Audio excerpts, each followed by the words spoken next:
I was a nice dude growing up, you know, just without God. And, you know, but I didn't believe in Christianity because of how it had been portrayed to me. Not through my parents, but through others, how they treated my parents. So I was like, I don't want this. And been a musician for a while, and it started off, you know, young in high school, smoking a lot of marijuana, you know, drinking a lot, and not thinking that was a big deal. Sex, you know, and all that was just normal. You know, that was just what people did, you know, and it was what I enjoyed. And as I got out of high school and our band started to take off, I stepped into harder drugs, and I started using them periodically, you know, not like addiction yet, but for like 2 or 3 years, dabbling, you know, all the time, like whenever it was available. But I met a girl who pretty much started taking care of me, loads of money and everything that I needed, you know, what I thought I needed. She paid for everything, you know, lived in a mansion, just this big, elaborate, whatever I wanted. It was filthy, you know, but it was, you know, I went from casual partying all the time to a year of complete, not 1 minute of sobriety. Always, if I wasn't completely getting drunk, I was smoking. And then I was doing lots of cocaine, lots of ecstasy, lots of hallucinogens, whatever it was, always, you know, and that was fun.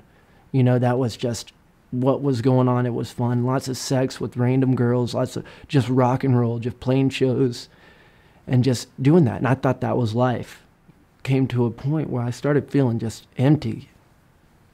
And it was, I'd still hide it by, you know, but whenever I got sobered up to for a minute, like normally I'd just be like, let's get back partying in more of a happy vein. But it got to the point where I was like,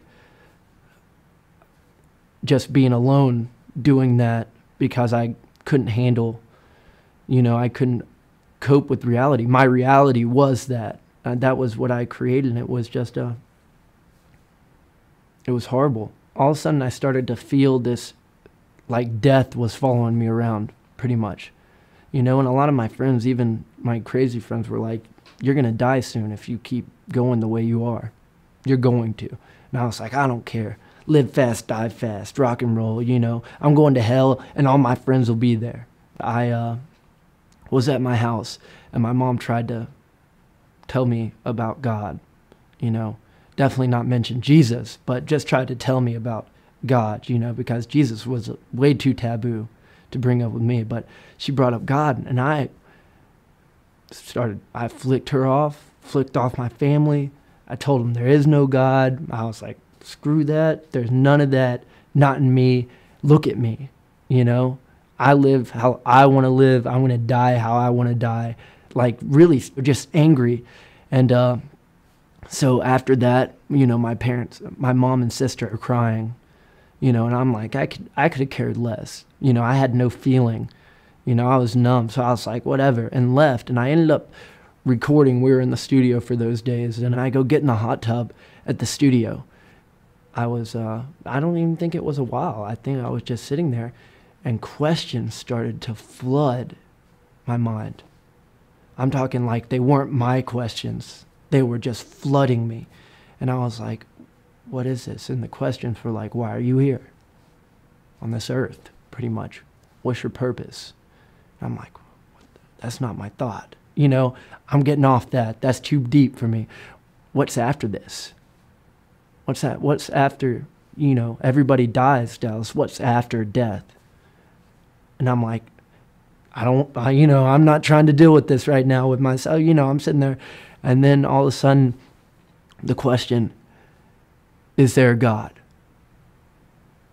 And right in that moment, I was looking out over the horizon, and it was like I could see the moon out, but the sun was setting, and it was beautiful. And I was like, oh my God. Everything in me was like, there's a God. Everything. Like, it was like, there's a God. And I knew it then. You know, it wasn't just people, oh God, it was, I knew, and I was like, okay, I'm going to go get around some people to get all these thoughts away from me. And I go inside, and the lights are off in the studio and there's nobody there.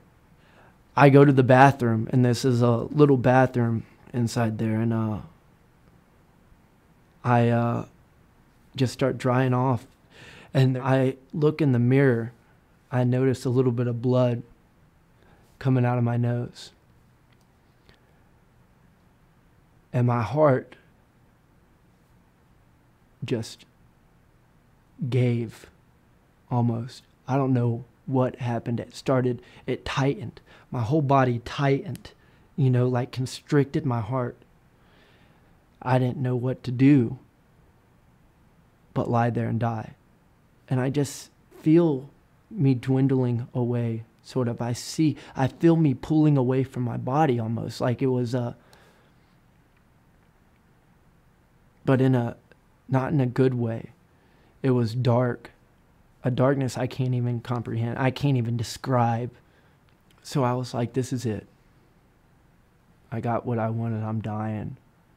Not thinking about hell, I'm just like, okay, I guess I'm going to die. Something in me wanted to fight. Something was like, you're not dying. You're not, and I don't know if this was real death. I don't know what it was. I just know that my heart was slowly going slower and slower, and my mind was going so a billion miles a second with what was going on. But I was just like, I'm just going to die. And something rised up in me and was like, not yet. In that moment, I cried out to Jesus. I don't even know if I heard my voice. I don't even know if it came out of my mouth, but I know my spirit was screaming Jesus, not God. Not just this God, but I was screaming Jesus. I don't know if it was coming out of my mouth, but I was just calling out for mercy. And I didn't even know what it was. I didn't even know what mercy was. Something in me gave me the words to scream Jesus. Something in me gave me the words to scream for mercy in those moments. And as I'm crying out, I felt forgiveness right then. I just cried out, and I just felt emptied, but emptied in the way of the darkness emptied me, and I was ready to go. So I still thought I was about to die in those moments, but I was like, I'm ready to go. There's a God,